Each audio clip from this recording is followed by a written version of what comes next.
When I think about the word homelessness, a lot of different images come to mind. I think a lot of the standard words are addiction, abuse, neglect. Or they're being lazy and they aren't trying to help themselves. You kind of wonder what they're thinking as far as what kind of life that is. Why would you want to live like that? Someone lying on a bench that is dirty and is hungry. I never know if those are the people that try to take advantage or they actually are in need. And so personally, I am very torn. You say, well, go get a job or go do this. It's so easy to just say something or judge someone. Helpless is probably the word that comes to mind when you see them standing on the side of the street. I think about myself. I could be in that situation. Sometimes I think, why are they there? What's the root cause? You might be somebody who's very successful and working really hard, and maybe your health changed and left you unable to work, and you can't control that. A lot of time people just need help for a couple months. That person that comes through the door that might be looking for help, this may be their very first attempt at that.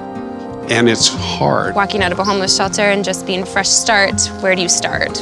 As far as feeding myself, clothing myself, getting back into the workforce. What you have to do, I think, as a caring society, is try to find a way to remove those barriers and those impediments. We need the transitional housing to help people not to fall back into homelessness. And then there's more confidence there, which then relates to, I'm gonna go out, look for a job, my kids are in school, I'm a productive citizen in our town that's paying taxes. So that's all that ripple effect.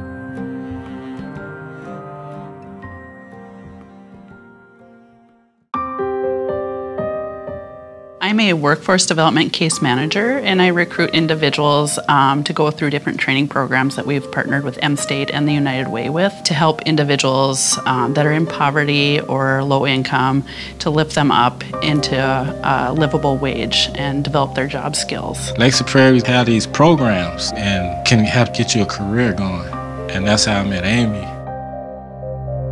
I was incarcerated, and when I got out, I didn't have anything.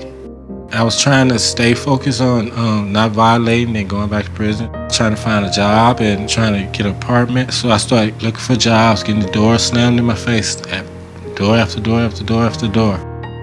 Pretty much I gave up.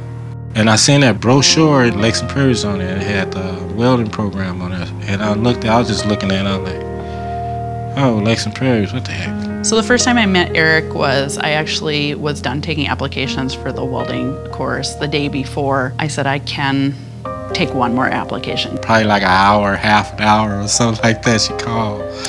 And she told me I got approved.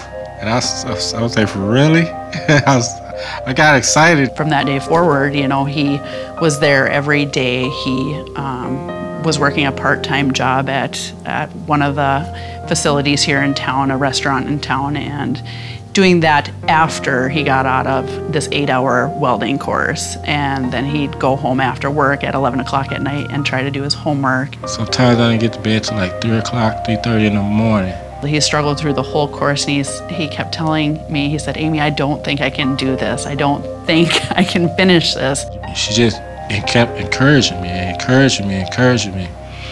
And next thing you know, it was pretty much at the end of the course, and I was still there. And after he completed it, he said, I'm going to be looking for jobs. I'm going to apply everywhere. And he has a felony on his background. Every time he went and applied, people will see that check mark and not even call him up. I said to him, I'll take a day and I'll set aside 3 or 4 hours and we'll drive around and we'll drop off applications and resumes. And 2 days later, he was called for an interview, and a day after that, he was offered a job.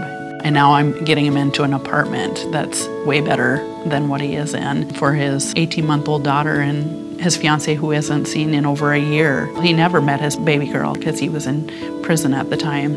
When Eric met Aria for the first time, the feelings for me were exciting and exhilarating. Liz introduced me to her, she just right off the bat, huge smile, and she just came to me, kind of teared up. I tried to be a man not to show it. They bonded, and I'm so happy they're here. Every day I wake up. I think she brought life back into him. So now I got something to really, really fight for. He's supporting them. He has a vehicle. It's a night and day difference. Amy to, stick with me this close and tight, I didn't ever expect it.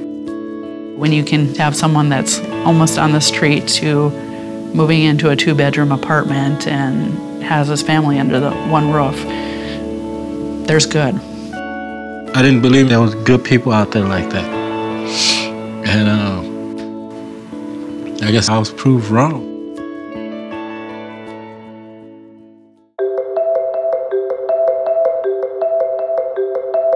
Changing the stereotypes is going to be dependent upon people getting involved, because all of a sudden it's not just homeless people, right? It's Paul, it's Frank, it's Mary, it's these people that you know, and when you make those connections, it becomes much more real. First place it starts is being sympathetic towards them and see yourself in their position. You may not be in it at the time. You don't know what tomorrow brings. You have so much to offer this world when you're only given that opportunity, but somebody has to reach out for you to help you. It goes back to people need to take care of people, and people have to have a want and desire to make a change. Otherwise, nothing will ever change. I think people need just to open their minds a little bit more and kind of try to see the other side. People deserve the chance to improve. They deserve the chance to be better than they were yesterday. And so to have access to programs or support to get them to the programs they need is one of the things United Way does very well. When you give to United Way, you reduce hunger and homelessness and help lift people out of poverty. You also prepare students to be successful and help people to be independent. Those are all great goals that any community should want to achieve. If we work hard to accomplish things in our community that benefit people around us, then we have a better town. It's kind of a no-brainer. Giving back is going to make it so much stronger, and giving people pride because it's their community, it's your community, it's our community. All of us want to be an immediate help, but I think sometimes it's not possible, but there are ways we can do it. The United Way is such a great example of a force for good, because it's not only a small financial donation by many, but it's also the concept and the idea of improving the lives in the community. I am a force for good. I am a force for good. I am a force for good. I am a force for good. Be a force for good. Be a force for good. Only when we work together are we a force for good.